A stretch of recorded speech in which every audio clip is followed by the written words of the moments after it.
Okay, all right, y'all. So This my big tree. So my mom has basically started the project of renovating her parents' house. But I'm starting on the outside. Okay, so the outside first. So this is the landscape. Okay, go ahead, Mom. This is the house. This is a gigantic tree that's in the front yard. It's huge, y'all. It's actually almost bigger than the house. This is all green, grass, hills and stuff. This blue is like a watery area that's out in the front to the side. And this blue is like, they have like what they call ditches in the country. And what a blue is like water channels. And water is usually in these areas right here where the blue is. And then this is like a real watery area. Oh, I love this. And what my plans are, I'm going to research which type of fruit trees are good in which type of soil environment. And I'm going to plant fruit trees around the areas, and the ones that requires less water in the back area. And I'm going to plant different type flowers. And right here it's going to be a concrete driveway. And I plan on putting fences. Fencing is very expensive. Yeah, it is. So I'm looking at estimates. And I'm using this right here. What type of fence will it be? Like a wood fence? Or is it going to be metal? It's probably going to be a combination of chain link and aluminum. Aluminum around the front part, which is more,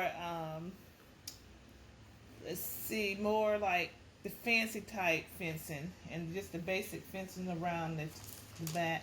And I'm going to use these for little, like, flower areas. Different type flowers. For instance, this might be a bed of roses. Okay. And this here might be, what's a green plant? Oh, these might be like vegetables or. I love that. Okay. And so it's going to kind of be like a little small mini Roosevelt botanical garden. Is this going to be something that they're going to have to keep up? Well, so you want to make it to where right now it's just a lot of trees and vines and weeds. So what my plans are is to do the little like plates, like and that way it'll be like a little driveway, and get a little cart so they can just drive around.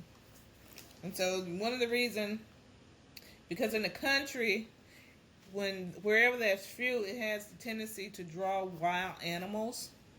And so I want the fence to come up, so the only way an animal can get in, they would have to either fly in or climb the fence. Right. And this right here, I'm using like a canvas. I turn it upside down, and this right here is like, this is supposed to be like my little fencing. Oh, I love it. Love it. And the house is like, at that dirt road, it's like it's going at an angle. And then just for the outside, what is the budget?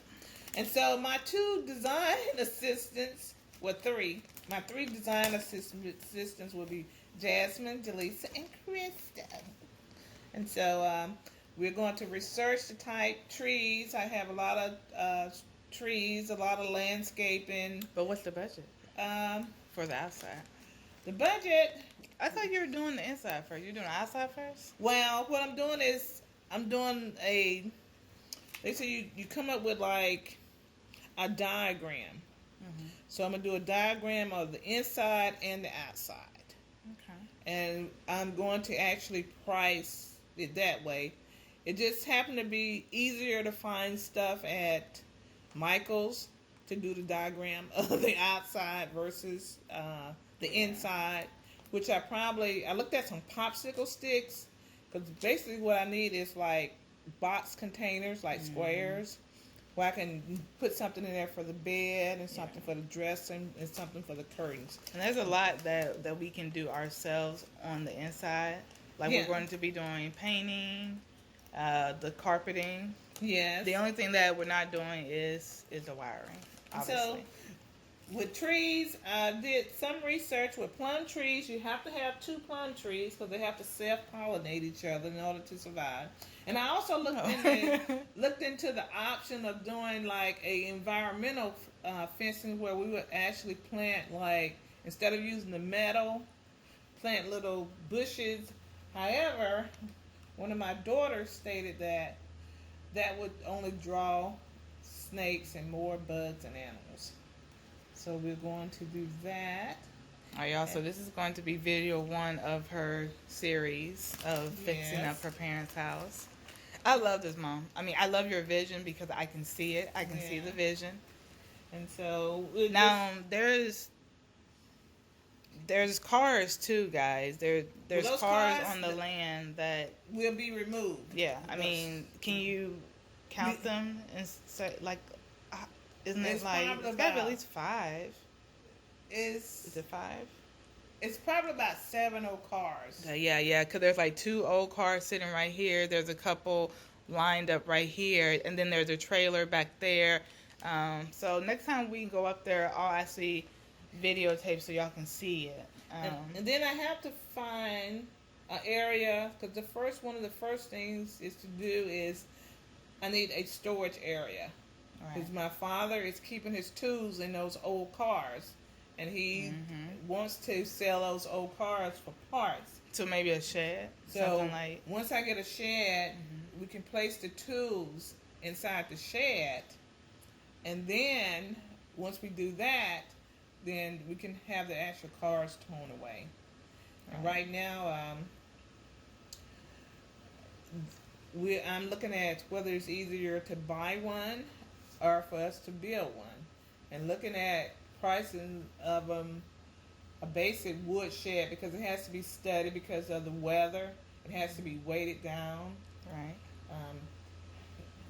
The price of those range from, like, because it's the Monroe area, from like $2,500 to $3,000. So hopefully when I go up there, I'll be able to negotiate and find one for like $500 or less. Right. Yeah. And so I'm going to let my oldest brother, because he's more familiar with the wind and the weather, decide where we should place the actual storage shed. I love it. I love it. So, this is episode 1. that I can put in here. The flowers for the water area, those flowers out there. Okay, so you're taking your own plants and not my calla lily, but the one that's in the red pot there. Those plants, I'm not sure what the name of it, but it is 3 of them in there, and they make little babies, which I have to repot them. But they have stickers on them about the size of an inch, and so that will help with like any type of animal, anything that comes in close contact with it, it would actually like stick it. And some of the plants I'm going to plant, the fruit trees, is going to be like the peach tree, the apple tree, the pear tree. Because growing up there was a lot of fruit trees. We had a plum orchard, which it was like a lot of plum trees. There was probably approximately watery area here. But most likely, what I'm going to plant in the watery areas is roses. And I decided on roses because they have thorns. Yeah. And that will keep most of the snakes away.